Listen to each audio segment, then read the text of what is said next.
RTC ఛార్జీలకు నిరసనగా ఈరోజు పెద్ద ఎత్తున RTC cross road RTC Bhavan ముట్టడి కార్యక్రమం బీఆర్ఎస్ పార్టీ చాలా ప్రతిష్టాత్మకంగా చేపట్టిన దృశ్యాలు మనం చూసాం.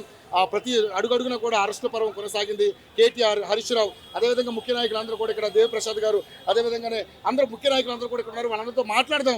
ఈ అక్రమ అరెస్టులు ఏంటి? ఆర్టీసీ ఛార్జీలు విపరీతంగా పెంచాయంటే మహిళలకి బస్సు ప్రయాణం ఫ్రీగా ఇచ్చినట్టు ఇచ్చి మగవాళ్ళ దగ్గర డబల్ త్రిబుల్ లాగేస్తున్నారు. ఇదేం ప్రభుత్వం అంటూ కూడా వీళ్ళందరూ నిరసన కార్యక్రమం చేపట్టారు. అందరూ మాట్లాడదాం, వీళ్ళ సమాధానం ఏంటో చూద్దాం. అసలు ఏంటి అంటే గతంలో మీరు కూడా ఆర్టీసీ ఛార్జీలు పెంచారు, ఎన్నో చావులకు కారణమేనంటే కూడా కాంగ్రెస్ పార్టీ ఎలిగేషన్ చేస్తా ఉంది. కాంగ్రెస్ పార్టీ ఒక సుదీర్ఘ కాలం పరిపాలించినటువంటి పార్టీ.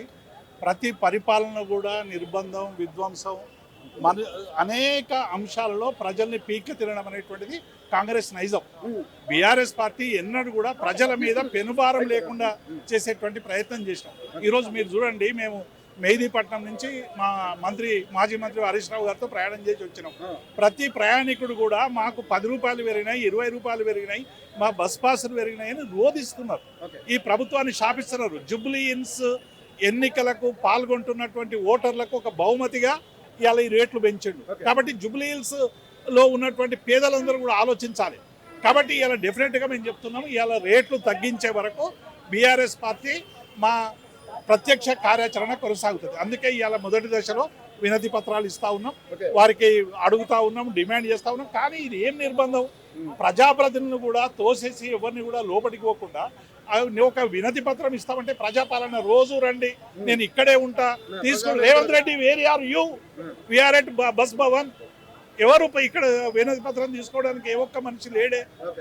అంటే మేము అందరం మనుషులం కదా, పౌరులం కదా? అంటే తెలంగాణలో మేము ఉద్యమాలు చేసి తెలంగాణ తెచ్చుకున్నది ఎందుక? ఇన్ని నిర్బంధాలు అనుసరించడానిక? కాబట్టి ఇప్పటికైనా మేము ఈ కాంగ్రెస్ పార్టీని డిమాండ్ చేస్తూ ఉన్నాం, వెంటనే రేట్లు తగ్గించుకోవాలి. మా కేటీఆర్ గారి పిలుపు మేరకు ఇలా పెద్ద ఎత్తున కూడా ఇలా అనేక మంది కూడా ఇలా బస్ భవన్ దగ్గరకు వచ్చారు. అందరినీ అకారణంగా అరెస్ట్ చేసి తోసేస్తా ఉన్నారు. ఏం పరిపాలన ఇది? మేమేమన్నా బస్ భవన్ దగ్గర ఏమైనా ధర్నా చేసినామా? మేమేం చేసినాం? ఇంత సావధానంగా నిలబడ్డాం. మా క్యాడర్ అందరూ మేము ఆపుతున్నాం ఏమనకుండా.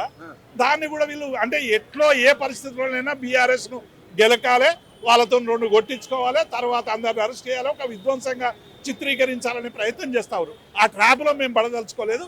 ప్రజాస్వామ్య యుతంగా ఈ ఆర్టీసీ ఛార్జీలను తగ్గించాలని డిమాండ్ చేస్తాం.